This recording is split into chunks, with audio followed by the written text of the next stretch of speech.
After Admiral Brooks finished her testimony, the courtroom fell into an electric silence. Judge Wells looked shaken as he called for a 15-minute recess. Everyone could feel that something fundamental had shifted in the case. Rachel Chen used the break to present her evidence to District Attorney Patricia Mills. The security camera footage, the forensic analysis showing planted drugs, Deputy Walsh's detailed logs, and the financial records proving the extortion scheme. All of it laid out in a devastating timeline of corruption. Patricia Mills had been a prosecutor for 12 years, but she'd never faced evidence this overwhelming. As she reviewed Rachel's materials, her face grew pale. She realized she'd been used as a pawn in Bobby Crane's criminal enterprise. "Ms. Chen," Patricia said quietly, "I need to speak with my office immediately. This changes everything." "When," court resumed. Patricia Mills stood before Judge Wells with a grave expression.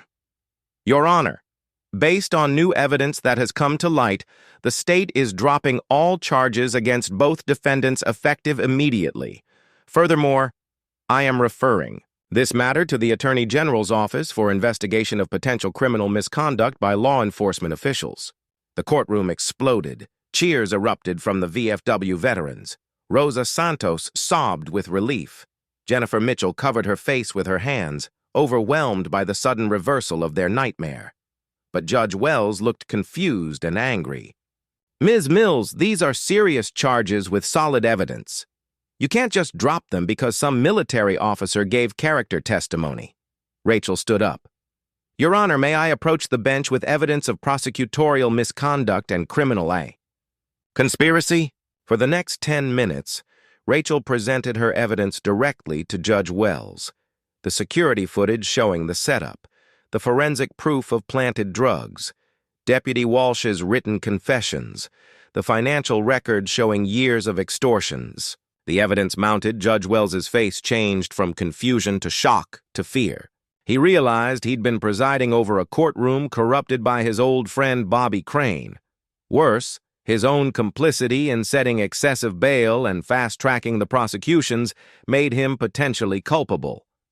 "These charges are dismissed, Judge," Wells announced, his voice barely above a whisper. "The defendants are free to go immediately." Ryan Mitchell and Carlos Santos walked out of the courthouse as free men for the first time in 2 weeks. The crowd that had gathered outside cheered and applauded as the two veterans embraced their families. But the real drama was just beginning. As the courtroom emptied, Rachel noticed FBI agents in dark suits moving through the building. Agent Peterson, whom she'd contacted days earlier, approached her with a grim smile. "Ms. Chen, thank you for your cooperation. We've been monitoring this situation, and we're ready to move." At exactly 2 o'clock that afternoon, Sheriff Bobby Crane was arrested at his office on federal charges of civil rights violations, extortion, evidence tampering, and conspiracy. The arrest was carried out by a team of FBI agents who had been quietly building their case for the past week. Deputy Frank Morrison was arrested at the same time, along with Deputy Tommy Walsh and 3 other officers who had participated in the corruption scheme. The FBI had used Walsh's cooperation to build an airtight case against the entire network. Vincent Hawkins was taken into custody for filing false police reports and conspiracy, though his cooperation with investigators would likely result in a reduced sentence. The arrests sent shockwaves through Pine Valley. Within hours, local news crews were broadcasting live from the courthouse. By evening, national news networks were running stories about the small-town corruption scandal that had targeted 2 decorated veterans. The Pine Valley Gazette, which had faithfully printed Bobby's version of events for years, found itself scrambling to report the truth. Editor James Crawford, who had been one of Bobby's golfing buddies, published a front-page apology for the newspaper's role in perpetuating the false narrative. But the story was far from over. Over the next several months, the FBI investigation revealed the full scope of Bobby Crane's criminal empire. More than 40 local businesses had been paying extortion fees disguised as consulting charges. The scheme had generated over $2 million in illegal income over 8 years. The investigation also uncovered evidence of evidence tampering in dozens of other cases, leading to the review and overturning of multiple convictions. At least 12 innocent people had been wrongly convicted based on Bobby's fabricated or planted evidence. Judge Harrison Wells resigned from the bench in disgrace after the FBI found evidence of his cooperation with Bobby's schemes. District Attorney Patricia Mills was cleared of criminal wrongdoing, but faced a difficult re-election campaign against opponents who questioned her failure to detect the corruption. Bobby Crane's federal trial became a media sensation. Prosecutors presented evidence of a systematic criminal enterprise that had operated for nearly a decade. Witness after witness testified about intimidation, planted evidence, and demanded protection payments. Admiral Brooks returned to testify. During the federal trial, this time as a witness to the character assassination attempt against her former SEALs. Her testimony helped prosecutors establish the pattern of Bobby's abuse of power. Sheriff Crane didn't just break the law, Admiral Brooks told the jury. He perverted the very concept of justice. He used his badge and authority to destroy the lives of honest people who threatened his criminal enterprise. The jury deliberated for less than 4 hours before finding Bobby Crane guilty on all counts. Judge Rebecca Martinez sentenced him to 18 years in federal prison without the possibility of parole. "Mr. Crane," Judge Martinez said during sentencing, "you took an oath to protect and serve the citizens of Pine Valley County. Instead, you terrorized them, extorted them, and corrupted the justice system for your personal gain. Your betrayal of the public trust demands the harshest sentence available under law." Frank Morrison received 12 years. Tommy Walsh, who cooperated fully with investigators, got 5 years and was required to testify in all related cases. The other deputies received sentences ranging from 3 to 8 years. Vincent Hawkins served 18 months in county jail and was required to perform 500 hours of community service. He spent much of that time working with a veterans advocacy group, helping other former service members who had faced false accusations. But the real vindication for Ryan and Carlos came in the aftermath of their exoneration. Sentinel Security. Solutions didn't just survive the ordeal, it thrived. The national media attention brought them clients from across the region. Businesses that had been intimidated into silence during Bobby's reign now openly praised the two veterans' integrity and professionalism. Within a year, Ryan and Carlos had expanded their operation to include 3 other counties and had hired 6 employees, including 2 other veterans who had struggled to find meaningful work after military service. The experience also launched them into advocacy work. They began speaking at law enforcement conferences about the importance of integrity and accountability in police work. They testified before state legislative committees about the need for stronger oversight of rural sheriff's departments. Admiral Brooks nominated both men for civilian commendations from the Navy Department, citing their courage in facing false accusations and their continued service to their community despite personal hardship. Ryan and Carlos also worked with Rachel Chen to establish a legal defense fund for veterans facing false accusations. Their case had shown how quickly honest people could be destroyed by corrupt officials, and they wanted to ensure other veterans had access to proper legal representation. The Pine Valley community underwent its own transformation. The exposure of Bobby's corruption led to demands for transparency and accountability that had been absent for years. New leadership in law enforcement, the courthouse, and city government brought fresh approaches to governance. The monthly protection fees that had quietly drained local businesses for years suddenly disappeared. Shop owners found themselves with extra money to invest in improvements, hire employees, and grow their businesses. The local economy, freed from the burden of systematic extortion, began to flourish. The VFW Post that had supported Ryan and Carlos during their darkest hours became a model for veteran advocacy across the state. Commander Bill Thompson was invited to speak at veteran organizations nationwide about the importance of standing up for fellow service members facing injustice. Jennifer Mitchell returned to her nursing job at Pine Valley General Hospital, where she was welcomed back with apologies and respect. Dr. Peterson, who had forced her to take unpaid leave, created a new policy ensuring that employees wouldn't face discrimination based on false accusations against family members. Rosa and Miguel Santos became community leaders in their own right, organizing support groups for families affected by false accusations and working with immigrant communities who had been particularly vulnerable to Bobby's intimidation tactics. 3 years after their arrests, Ryan and Carlos were honored at a special ceremony at the county courthouse, the same building where they had once faced false charges. The new sheriff, elected on a platform of transparency and accountability, presented them with certificates of appreciation for their service to the community. Rachel Chen was working late in her hotel room when her phone rang at 10:30 that Thursday night. The caller ID showed an unknown number with a Virginia area code.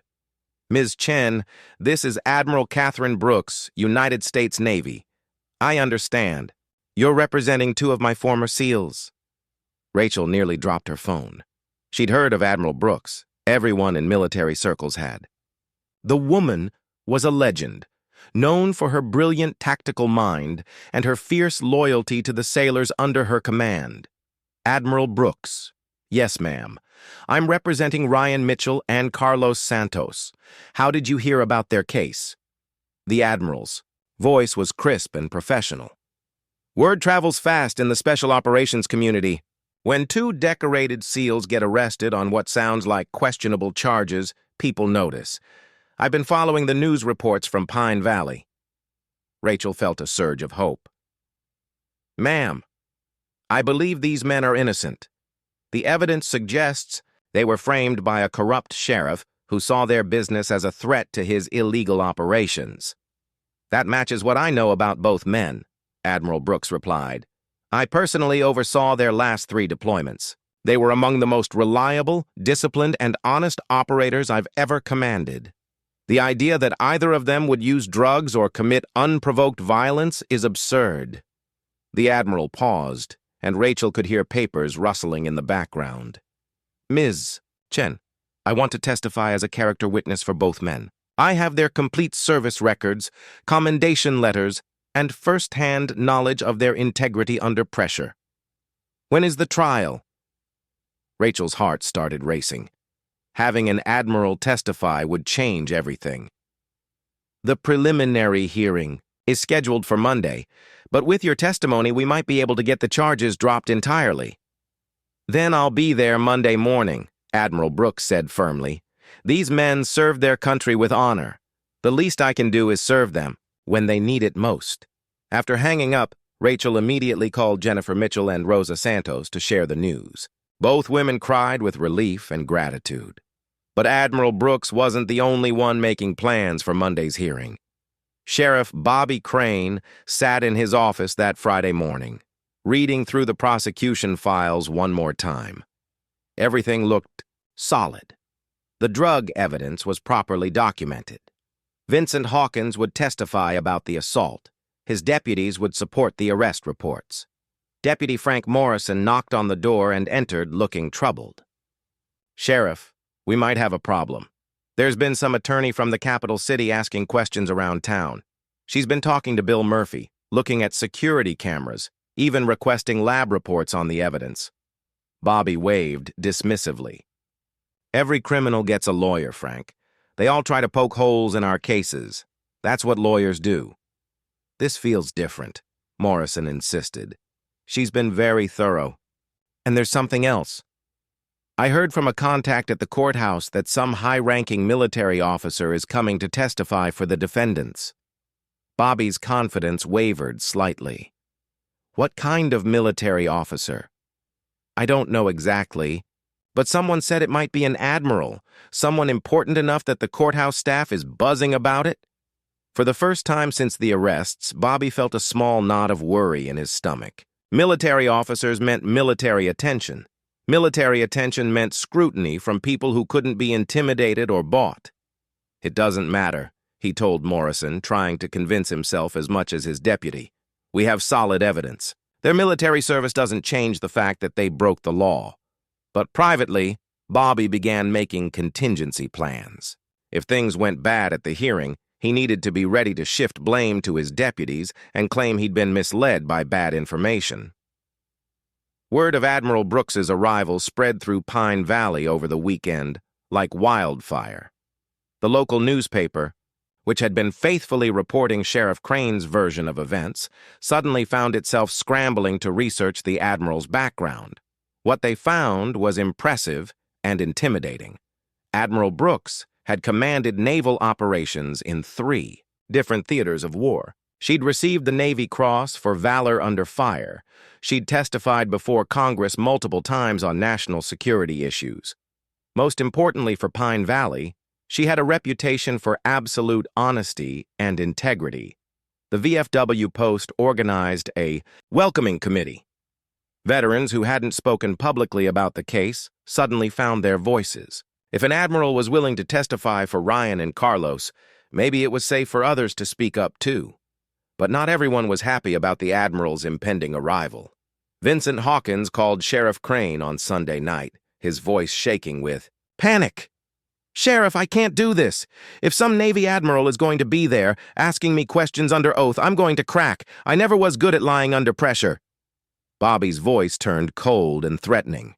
"Vincent, you've already given your statement. You've already committed to this story. If you back out now, you'll be admitting to filing a false police report. That's a felony." "But what if they find out you paid me to say these things?" "What? If they have proof?" "They don't have proof of anything," Bobby snapped, though he wasn't entirely sure that was true anymore. "You stick to the story, Vincent. Your life depends on it." Monday morning arrived gray and drizzly, matching the tension that hung over Pine Valley like a storm cloud. By 8 o'clock, people were already gathering outside the courthouse, even though the hearing wasn't scheduled until 10.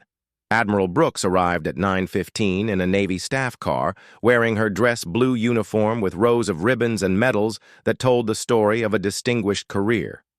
She was a woman in her early 50s with steel gray hair, sharp eyes, and the kind of presence that commanded attention without saying a word. Rachel met her at the courthouse steps. "Admiral Brooks, thank you so much for coming. Your testimony could make all the difference." The Admiral nodded grimly. "Ms. Chen, I've reviewed the charges against these men. Based on what I know of their character and service record, someone has made a serious mistake. I intend to make that very clear." Inside the courthouse, Sheriff Crane watched through his office window as the Admiral walked up the steps. Even from a distance, he could feel the authority she carried. This wasn't going to be like intimidating local business owners or scared witnesses. The courtroom was packed beyond capacity. Reporters from 3 counties had shown up to cover what was becoming a major story. The VFW veterans filled 2 entire rows. Family members, supporters, and curious townspeople crowded every available seat. Judge Harrison Wells, Bobby's old football teammate, looked nervous as he called the hearing to order. Having an admiral in his courtroom was far above his usual pay grade.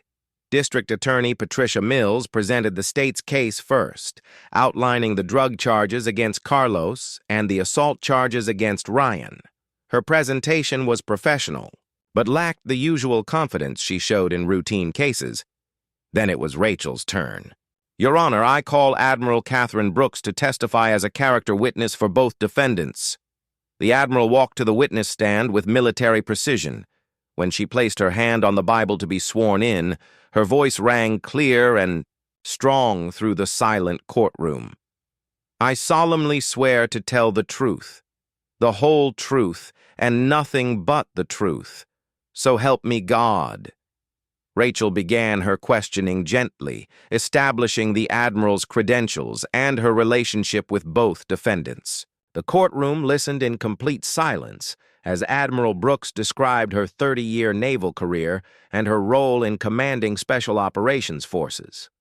"Admiral Brooks, You personally supervised Ryan Mitchell and Carlos Santos during their final deployments? Yes, I did. Both men served under my direct command for over 2 years. I observed their performance in combat situations, training exercises, and daily operations. In your professional opinion, what kind of men are they? Admiral Brooks turned slightly to face the judge directly. Your Honor, in 30 years of naval service, I have commanded thousands of sailors and Marines. Ryan Mitchell and Carlos Santos rank among the finest I have ever had the privilege to serve with. She paused, letting her words sink in. These men volunteered for the most dangerous missions because they knew their skills could save lives. They trained local security forces in Afghanistan, teaching them how to resist corruption and build honest institutions. The idea that either of these men would use illegal drugs or commit unprovoked violence contradicts everything I know about their character. Rachel continued her questioning, and Admiral Brooks painted a picture of 2 men who had repeatedly chosen duty over personal safety, integrity over convenience, and service over self-interest. Admiral, are you familiar with the military's drug testing policies? Absolutely. Special operations personnel are subject to random drug testing at any time without warning. A single positive test ends a career immediately. These men were tested dozens of times during their service and never showed even a trace of illegal substances. The Admiral then pulled out a thick folder. Your Honor, I have here the complete service records for both men, including commendation letters, fitness reports, and disciplinary records. Both men have spotless records, 0 disciplinary actions, multiple commendations for integrity under fire.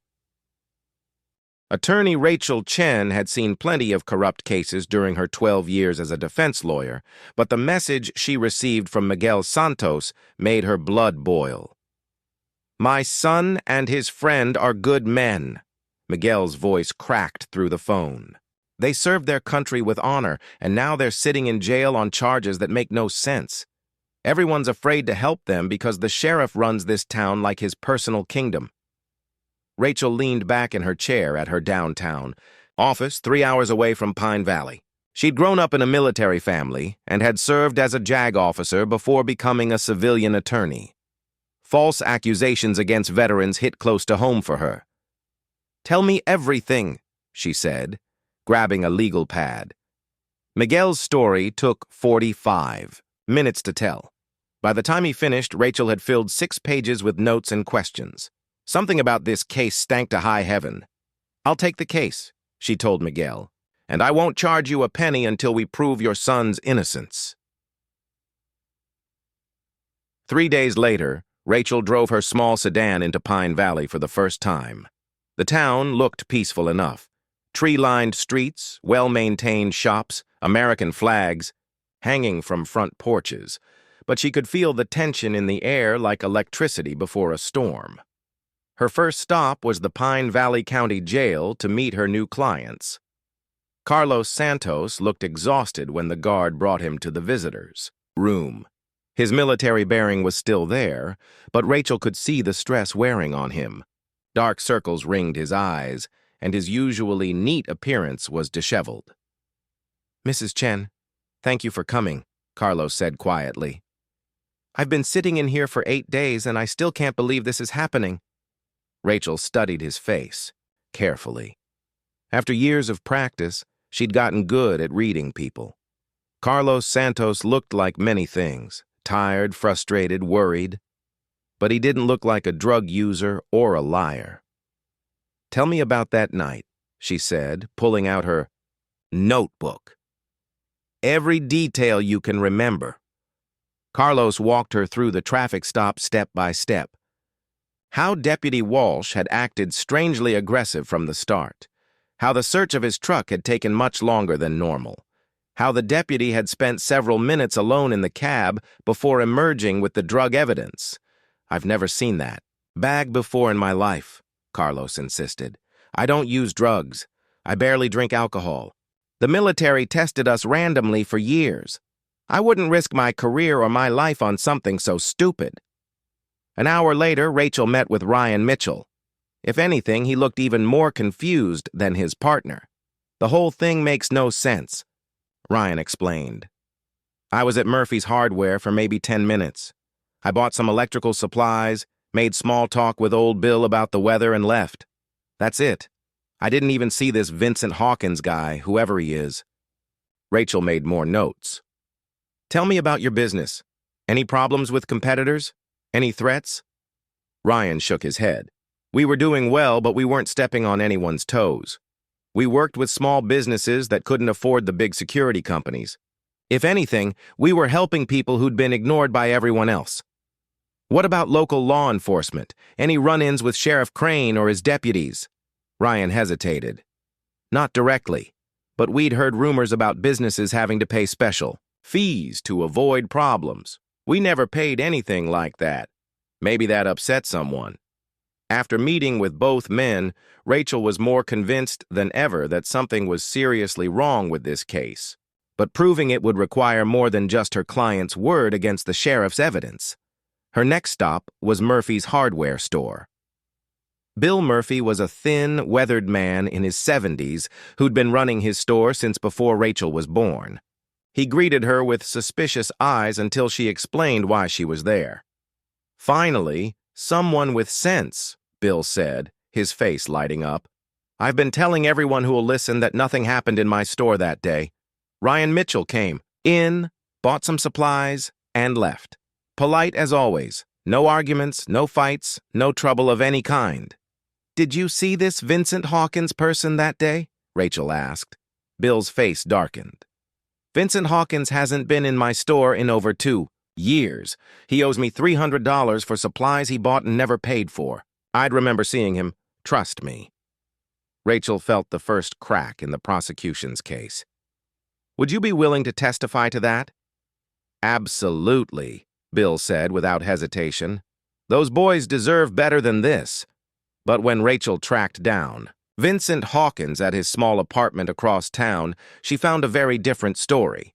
Hawkins was a nervous, fidgety man in his 40s who looked like he hadn't slept well in days. His face showed signs of recent bruising, but not the kind of injuries you'd expect from a serious beating. I don't want to talk about it, Hawkins said, trying to close his door on Rachel. She stuck her foot in the doorway. Mr. Hawkins, 2. Innocent men are sitting in jail because of your accusations. If they didn't hurt you, you need to tell the truth. Hawkins looked around nervously, as if he expected someone to be watching. Look, lady, I gave my statement to the police. That's all I'm saying. When exactly did this attack happen? Rachel pressed. What time of day? Where specifically in the store? Hawkins's story started falling apart immediately. He couldn't remember basic details about the alleged attack. The time kept changing. His description of where it happened didn't match the layout of Murphy's store. Most damning of all, his injuries didn't match his claim of being beaten by 2 trained military fighters. Someone put you up to this, Rachel said. It wasn't a question. Hawkins's face went pale. I don't know what you're talking about. I need you to leave. As Rachel drove away from Hawkins's apartment, she knew she was on to something big, but she needed proof, not just suspicions. Her next breakthrough came from an unexpected source. Linda Patterson owned the small restaurant next to Murphy's Hardware. When Rachel stopped by to ask if she'd witnessed anything unusual that day, Linda pulled her into the back office and closed the door. I've been hoping someone would ask me about this, Linda whispered. I've got security cameras that cover the sidewalk in front of Murphy's store. I saw everything that day, and I saw what happened before it. Linda's security footage was like finding gold.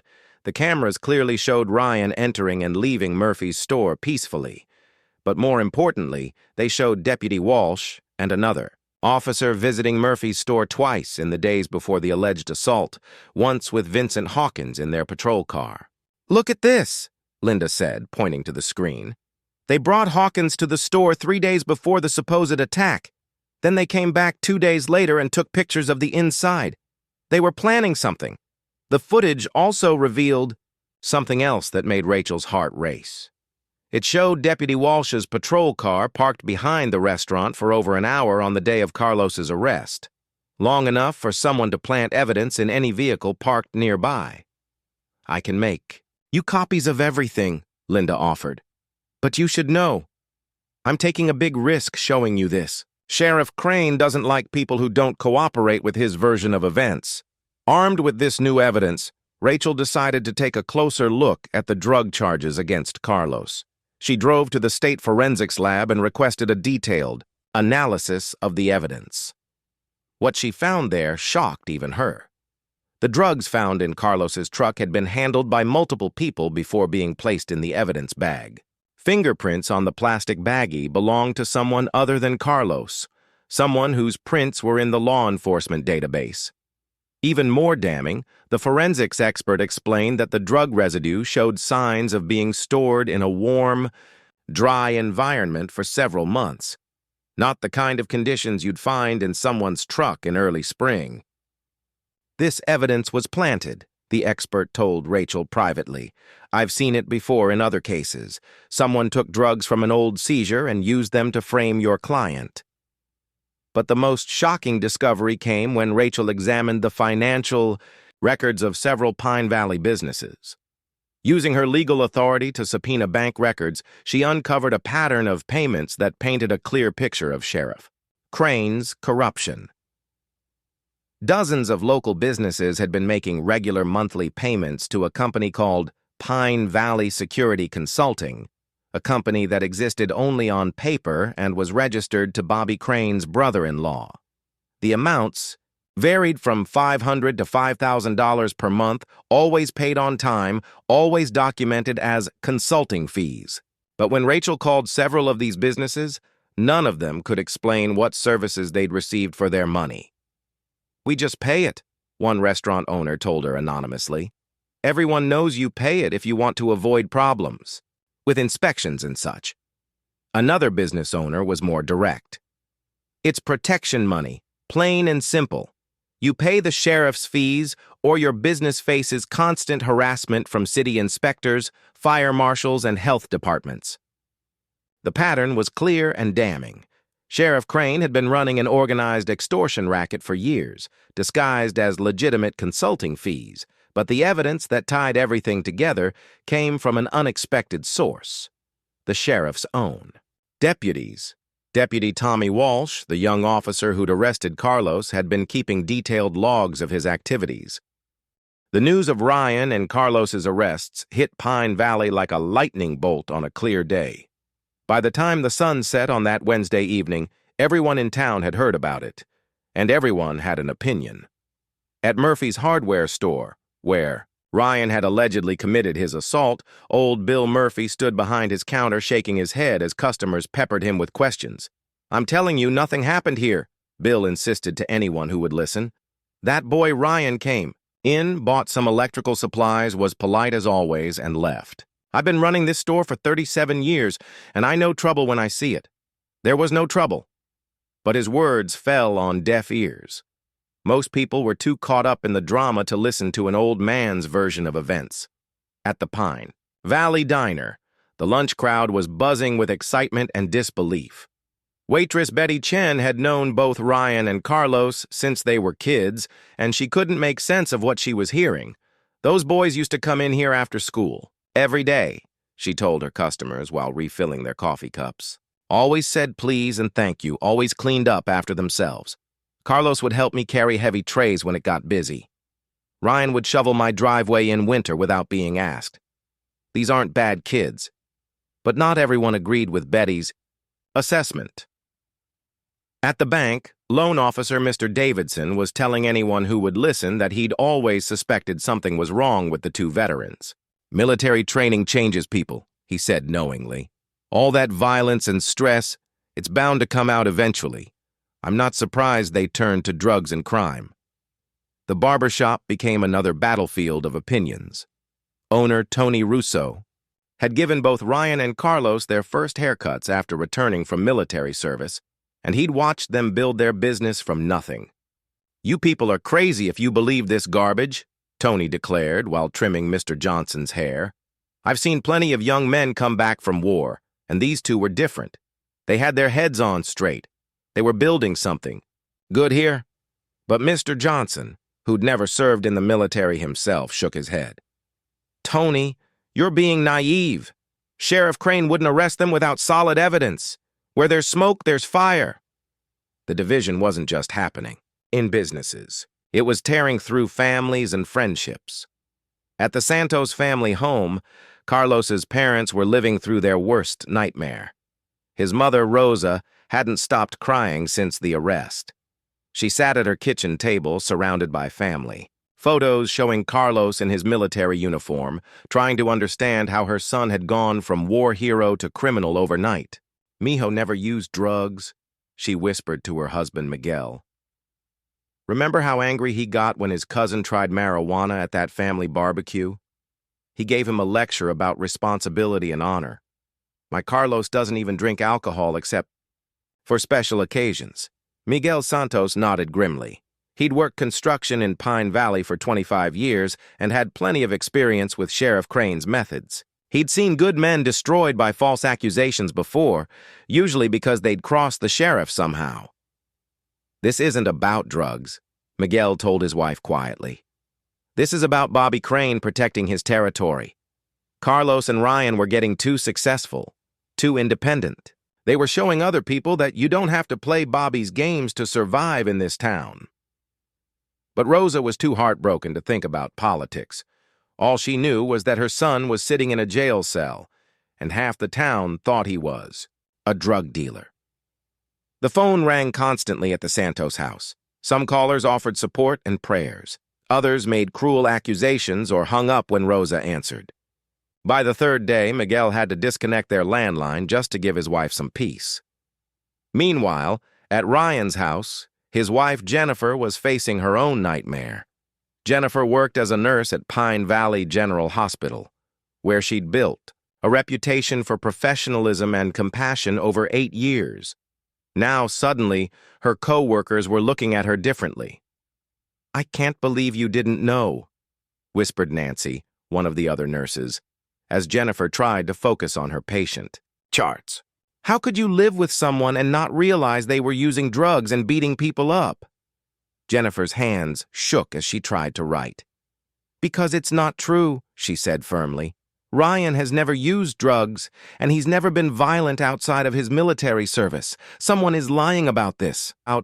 But Nancy just shook her head sympathetically, as if Jennifer was in denial about her husband's secret life.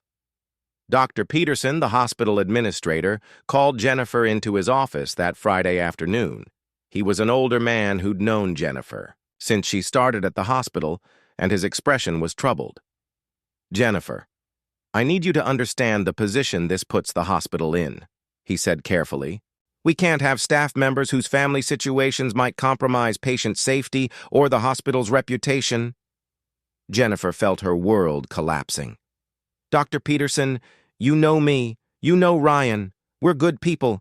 These charges are false." "That, maybe," he replied. "But until this situation is resolved, I think it would be best if you took some unpaid leave. Let things settle down." Walking out of the hospital that day, Jennifer felt completely alone. Her husband was in jail on charges she knew were false. Her income was gone. And half the town thought she was either a liar or a fool. But Jennifer Mitchell wasn't the kind of woman who gave up easily.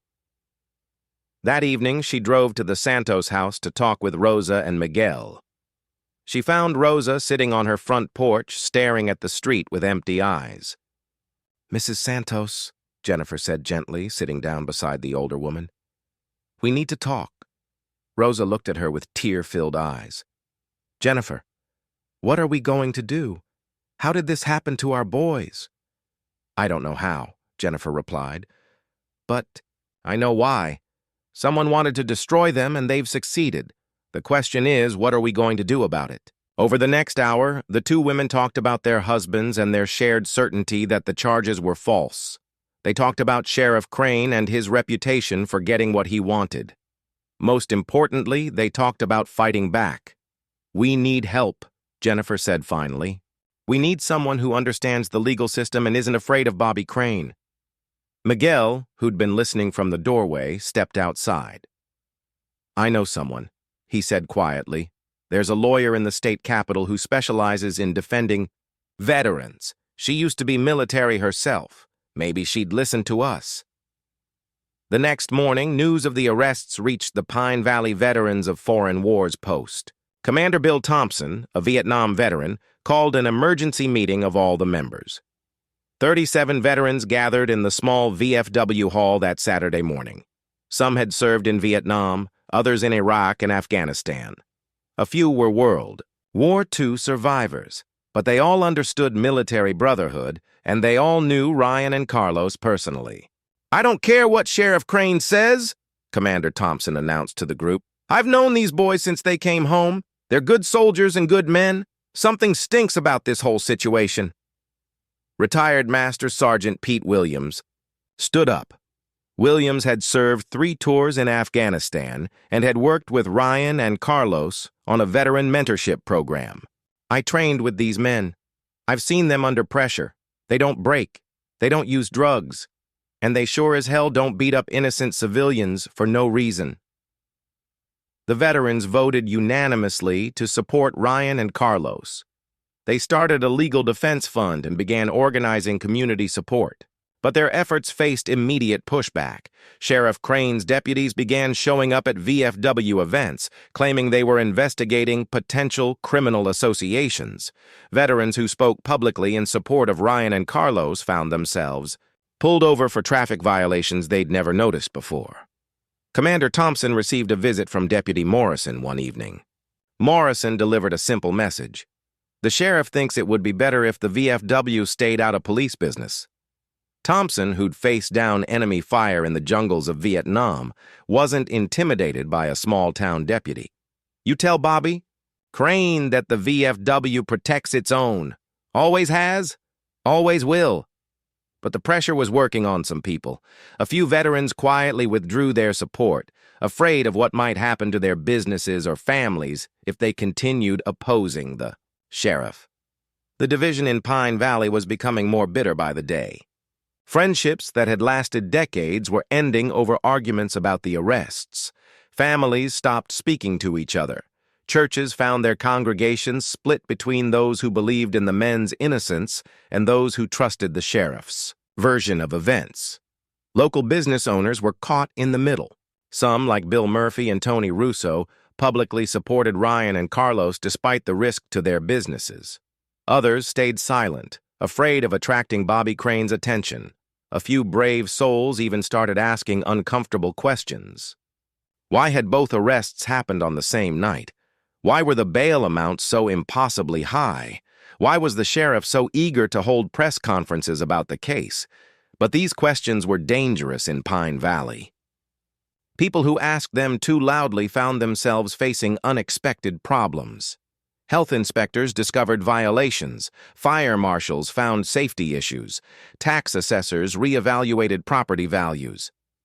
The message was clear: support Sheriff Crane's version of events, or face the consequences. Sheriff Bobby Crane sat in his office on a cold Tuesday morning, staring at the newspaper article about Sentinel Security Solutions. The Pine Valley Gazette had run a feature story about the 2 Navy SEALs and their growing business success. The headline read, "Local heroes bring military expertise to Main Street security." Bobby crumpled the paper and threw it in the trash. This had gone far enough. He picked up his phone and dialed Deputy Chief Frank Morrison, his most trusted officer, and the man who handled Bobby's special assignments without asking questions. "Frank, I need you in my office, now." 10 minutes later, Frank Morrison knocked on Bobby's door. Morrison was a thin man with nervous eyes who'd been with the department for 12 years. He knew exactly how things worked in Pine Valley County, and he knew better than to ask uncomfortable questions about the sheriff's orders. "We've got a problem," Bobby said, pointing to the newspaper in his trash can. "Those 2 military boys are getting too big for their boots. They're costing us money, and they're making people think they don't need our services anymore." Frank nodded slowly. He'd heard the rumors about businesses considering dropping their monthly payments to the sheriff's department. "What do you want me to do about it?" Bobby leaned back in his chair, a cold smile spreading across his face. "I want you to remind everyone in this county why they need proper law enforcement, And I want those two heroes to learn that they're fancy military. Training doesn't mean anything here in Pine Valley. The plan Bobby outlined was simple but devastating. It would destroy both Ryan and Carlos in one coordinated strike, sending a clear message to anyone else who thought they could challenge his authority. 3 days later, the trap was set. Carlos Santos was driving home from a late meeting with a potential client when he saw the flashing lights in his rearview mirror. He pulled over immediately, just like his military training had taught him. Always be respectful. With law enforcement. Always follow orders. Always stay calm. Deputy Tommy Walsh approached Carlos's truck with his hand resting on his weapon. Walsh was young, barely 25, and had only been with the department for 2 years. But he'd learned quickly that following Bobby Crane's orders was the key to advancement in Pine Valley County. License and registration, Walsh demanded, his voice unnecessarily aggressive. Carlos handed over his documents with steady hands. Is there a problem, officer? I wasn't speeding. Step out of the vehicle, Walsh ordered, ignoring the question. Carlos complied, keeping his movements slow and deliberate. He knew that any sudden motion could be misinterpreted, especially by a nervous young deputy. His military experience had taught him how quickly situations could escalate when people were on edge. Turn around and put your hands on the truck, Walsh commanded. As Carlos followed the order, Walsh began searching his vehicle. The search took longer than it should have, with Walsh spending several minutes in the truck's cab and glove compartment. When he finally emerged, he was holding a small plastic bag containing what looked like drug paraphernalia. Well, Walsh said loudly, making sure his body camera captured everything. Look what we have here. Looks like our war hero has been using some illegal substances. Carlos stared at the bag in complete shock. That's not mine. I've never seen that before in my life. I don't use drugs. That's what they all say, Walsh replied, pulling out his handcuffs. Carlos Santos, you're under arrest for possession of drug paraphernalia and possession of a controlled substance. As Walsh read him his rights, Carlos's mind raced. He knew, with absolute certainty, that those drugs weren't his. He'd never used illegal substances in his life. The military had zero tolerance for drug use, and random testing was a constant reality. Someone had planted that evidence in his truck, but who would do such a thing, and why? While Carlos was being arrested 15 miles outside of town, another part of Bobby's plan was unfolding at Ryan's house. Ryan Mitchell was working late in his home office, reviewing security proposals for 3 new clients when he heard a loud banging on his front door. He checked his watch. It was almost 11 o'clock at night. Who would be visiting at this hour? He opened the door to find Deputy Frank Morrison and 2 other officers standing on his porch, their faces grim in the porch light. Ryan Mitchell? Morrison asked, though he clearly knew the answer. Yes, that's me. What can I do for you officers? You're under arrest for assault and battery, Morrison announced, pulling out his handcuffs. Ryan's jaw dropped. Assault? What are you talking about? I haven't assaulted anyone. Tell that to Mr. Vincent Hawkins, Morrison replied. He's at the hospital right now with a broken nose and 2 black eyes. Says you attacked him at Murphy's hardware store this afternoon. Ryan's mind reeled. He had been at Murphy's hardware that afternoon, buying supplies for a security installation.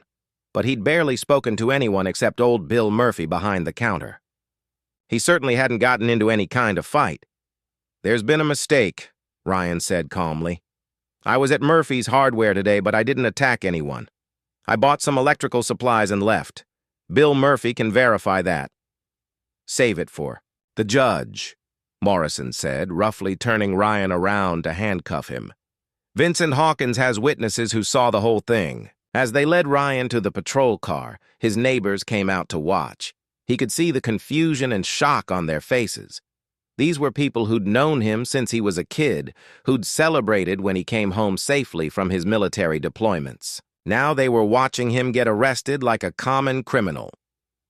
The next morning, Sheriff Bobby Crane held a press conference that would be talked about in Pine Valley for years to come. He stood behind a podium in the county courthouse, surrounded by evidence bags and official-looking documents, facing a room full of local reporters and curious citizens. "Ladies and gentlemen," Bobby began, his voice serious and authoritative, "it is my unfortunate duty to report that we have arrested 2 individuals in connection with serious criminal activities in our community." He held up the evidence bag from Carlos's arrest. "Last night, Deputy Walsh discovered illegal drug paraphernalia in the vehicle of Carlos Santos, one of the proprietors of Sentinel Security Solutions. Mr. Santos was found to be in possession of methamphetamine and related drug equipment." Gasps echoed through the room. Several people in the audience shook their heads in disbelief.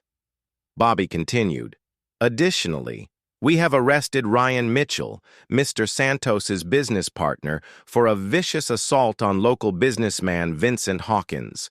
Mr. Hawkins required medical treatment for injuries sustained in this unprovoked attack." The sheriff paused dramatically, letting the weight of his words sink in. "I want to be clear about something. These 2 men have been using their military backgrounds and their business as a cover for criminal activity. They've been presenting themselves as heroes and community protectors while engaging in drug use and violence." A reporter from the Pine Valley Gazette raised her hand. "Sheriff Crane, both men have exemplary military records. Are you suggesting their service was somehow connected to these alleged crimes?" Bobby's expression darkened. "Military training can be a double-edged sword. These men learned how to use violence and deception in the service of their country. Unfortunately, it appears they've turned those skills toward criminal purposes here at home." The press conference continued for another 20 minutes, with Bobby painting a picture of 2 dangerous veterans who'd fooled the community into trusting them. He suggested that their security business might have been a front for drug distribution and that other charges could be forthcoming. By noon, the story was spreading throughout Pine Valley like wildfire. The local radio station ran updates every hour. The newspaper prepared a special evening edition. Social media buzzed with shocked reactions and heated debates. Some people couldn't believe it. Ryan and Carlos had seemed like such good men, such dedicated professionals. How could they have hidden such dark secrets? Others weren't surprised at all. They'd always been suspicious of the 2 veterans, wondering if men trained for war could really adjust to peaceful civilian life. Maybe their military service had damaged them more than anyone realized. But a few people in Pine Valley, the ones who'd been paying Bobby Crane's protection fees for years, began to wonder if there might be more to this story. The timing seemed awfully convenient. Just when Sentinel Security Solutions was becoming successful enough to threaten Bobby's business, both owners suddenly got arrested on serious charges. However, these people kept their suspicions to themselves. In Pine Valley County, questioning Sheriff Bobby Crane's version of events was a dangerous game that few were willing to play. Bobby returned to his office that afternoon, feeling satisfied with his work. The 2 Navy SEALs were locked up with bail set impossibly high. Their business would collapse within days, and every other business owner in Pine Valley would get the message loud and clear: you don't cross Bobby Crane and get away with it. What Bobby didn't know was that his perfectly planned operation had one fatal flaw. He'd underestimated exactly who Ryan Mitchell and Carlos Santos really were, and he had no idea what kind of attention their arrests would soon attract from some very powerful people who didn't appreciate seeing their former warriors railroaded by corrupt small-town sheriffs. Sheriff Bobby Crane had been running things in Pine Valley County for 16 long years. The badge on his chest wasn't just a symbol of law and order. It was his ticket to power, money, and control over everyone who lived in his territory. Pine Valley was the kind of place where everybody knew everybody. Small shops lined Main Street, family farms stretched across rolling hills, and most folks worked honest jobs just trying to get by. But underneath this peaceful surface, something rotten was growing. Bobby Crane wasn't your typical sheriff. He was a big man with cold eyes and a smile that never reached them. When he first got elected, people thought he'd clean up the county. Instead, he turned law enforcement into his personal business. The way it worked was simple, but dirty. If You owned a shop, a restaurant, or any kind of business in Pine Valley. You had two choices. You could pay Bobby's special fees, or you could face a world of trouble. Health inspectors would suddenly find problems. Fire marshals would discover code violations. Your employees might get pulled over for the smallest traffic violations. Again and again. Bobby called these payments security consulting fees, but everyone knew what they really were. Protection money. Pay up, and your business ran smooth. Refuse, and life became very difficult very fast. The wealthy families in town, the ones who owned the big farms and the successful businesses, they played along. They understood the game. $1,000 here, $2,000 there, and Bobby made sure their kids never got in serious trouble, even when they deserved it. Their businesses passed every inspection with flying colors. But for the working families, the ones who couldn't afford to pay Bobby's prices, justice looked very different. Their teenagers got arrested for things that rich kids walked away from. Their small businesses faced inspection after inspection until they either paid up or closed down. Bobby's deputies knew exactly how the system worked. The smart ones stayed, quiet, and followed orders. The honest ones either quit or got transferred to the worst shifts in the most dangerous parts of the county. After a few years, Bobby had surrounded himself with exactly the kind of officers he wanted, men who asked no questions and did what they were told. The county courthouse was another piece of Bobby's empire. Judge Harrison Wells had been Bobby's high school football teammate, and their friendship had only grown stronger over the years. Wells made sure that Bobby's arrests stuck, and that anyone who crossed the sheriff faced the full weight of the law. District Attorney Patricia Mills learned early in her career that fighting Bobby Crane was a losing battle. The few times she'd tried to investigate complaints against his department, key witnesses disappeared or changed their stories. Evidence got lost. Cases fell apart. Now she focused on prosecuting the cases Bobby brought her and avoided asking too many questions. This corrupt system had been running like clockwork for years. Local business owners grumbled privately but paid their fees. Honest citizens learned to keep their heads down and avoid drawing attention. The local newspaper, owned by one of Bobby's golfing buddies, rarely ran stories that made the sheriff look bad. Everything was under control, exactly the way Bobby liked it. Until two Navy SEALs came home from war, Ryan Mitchell and Carlos Santos, had grown up in Pine Valley before joining the Navy. They'd been friends since elementary school, played football together in high school, and enlisted on the same day after graduation. Through years of brutal training and dangerous missions overseas, their friendship had grown into the kind of brotherhood that only combat veterans understand. Ryan was the quieter of the two, a natural leader who preferred to think things through before speaking. He had steady hands and sharper eyes than anyone Carlos had ever met. During their last deployment, Ryan had saved their entire unit by spotting an improvised explosive device that everyone else had missed.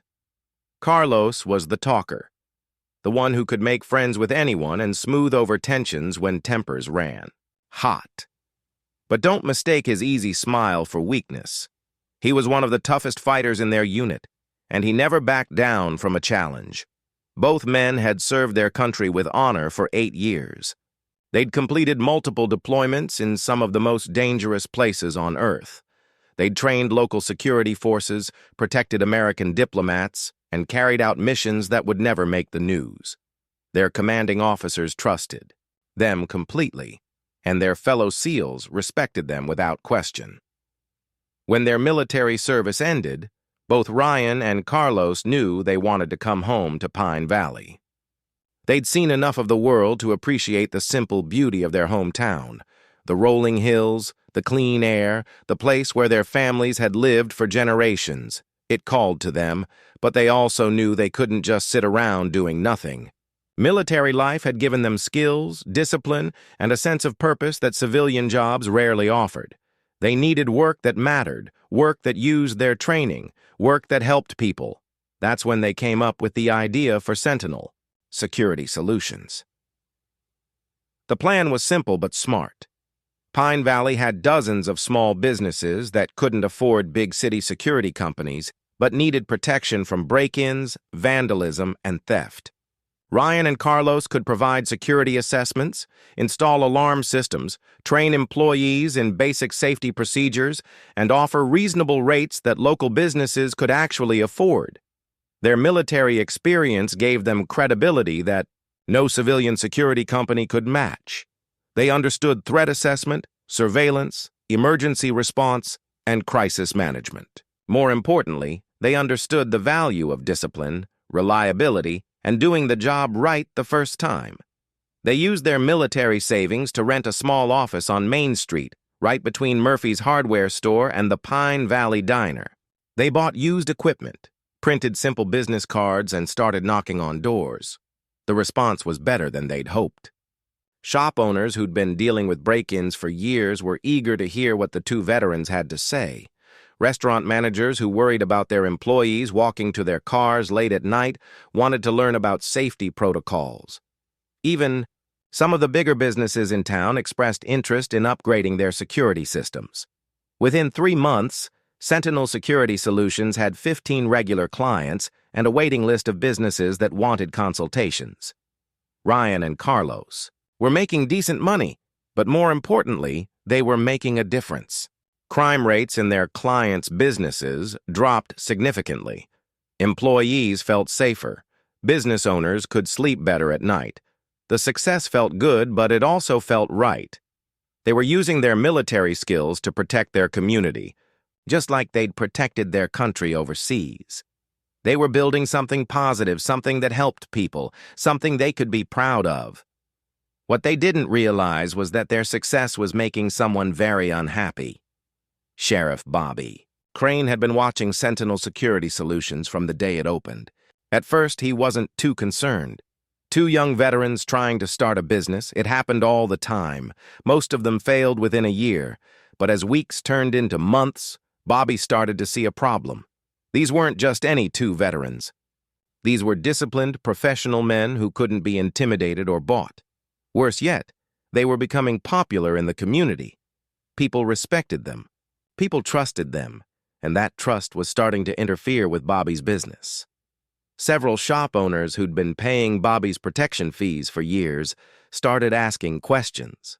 If Ryan and Carlos could provide real security for a fraction of what they were paying the sheriff's department, why were they paying Bobby at all? Some businesses even had the nerve to suggest they might stop making their monthly payments.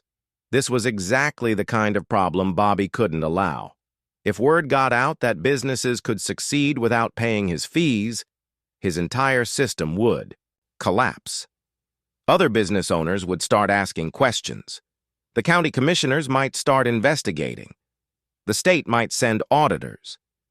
Bobby Crane had built his empire on fear and control. Ryan Mitchell and Carlos Santos represented something he couldn't control. Honest men with military training, community respect, and the backbone to stand up for what was right. Something had to be done about them, and Bobby knew exactly what that something was going to be.